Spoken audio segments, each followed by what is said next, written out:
Hey guys, how's it going? Nick here, and I got another tip video for those of you who are reaching the end game. You're finding a lot of nuke codes, you're nuking a lot of areas, trying to find all this amazing loot, but you are running out of Radaway.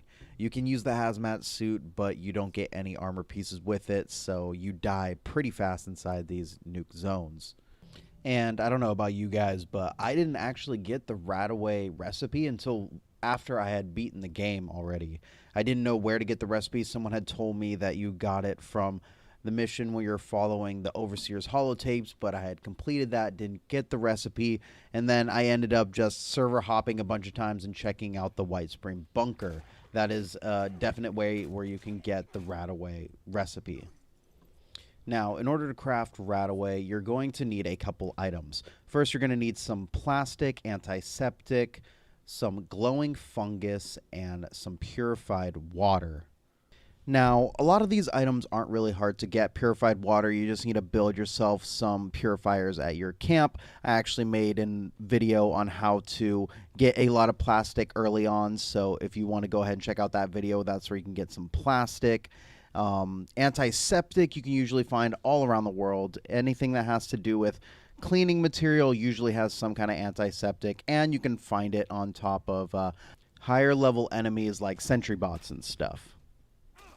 Now, the only item that is kind of difficult to find is glowing fungus, and this stuff really does grow everywhere. If you look in any places where there is dark environments, you can usually find it inside of a cave, growing inside of a basement, stuff like that. But I found a location where there is a ton of glowing fungus. This place you find normally on your main quest, but if you head over to Wendigo Cave up in the Savage Divide, you're going to find a gigantic, massive cave. And this is actually one of my personal favorite locations in this game because the ambience is completely creepy. It's terrifying. There's actually some places where you get to see sunlight shining through on some parts of the cave. I thought that was actually really interesting. There's also some higher level enemies. You might even spawn some legendary enemies up to 3-star.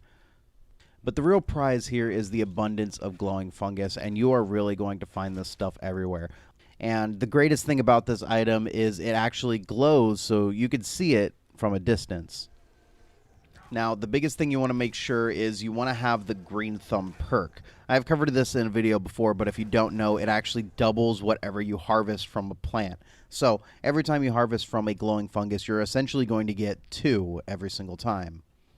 And once you do that, you're going to head on over to your camp where your chemistry workbench is. I was able to gather around 64 of these glowing funguses. Now, I didn't look very hard, so there might be more than that. But anyways, you want to make sure that you also have the chemist perk. This is going to double anything that you create in your chemistry workshop. This also applies to any healing items that you wish to create. So stim packs and Radaways are both included. And there is one thing you should also worry about is if you are going to be creating Radaways, you want to make sure that you could dilute them as well. If you have the chemist perk, you are essentially creating 4 out of every 1 Radaway. So that actually adds up, and yeah, it heals half of your rads, but you're essentially getting 4 of them out of every 1, so it really is just more efficient. There is one thing you have to worry about, though, is Radaway is a healing item that does not count towards your traveling pharmacy perk. This one reduces the carry weight of all your chems. I personally run this because I like having a lot of chems on hand because you never know what's going to happen. But Radaway isn't included, so basically 4 of them is 1 carry weight pound. So you really want to make sure that you're only creating what you're going to need.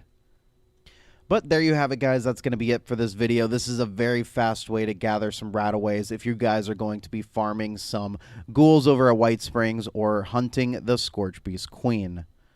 If you guys enjoyed this video, please be sure to subscribe. And hey, if you want to keep seeing some more cool locations in Fallout 76 that yield some really good building materials, please be sure to drop a like, comment below what items you would like to see next, or what places that you think I should explore next. I want to appreciate you guys for watching this video, and I will see you in the next one.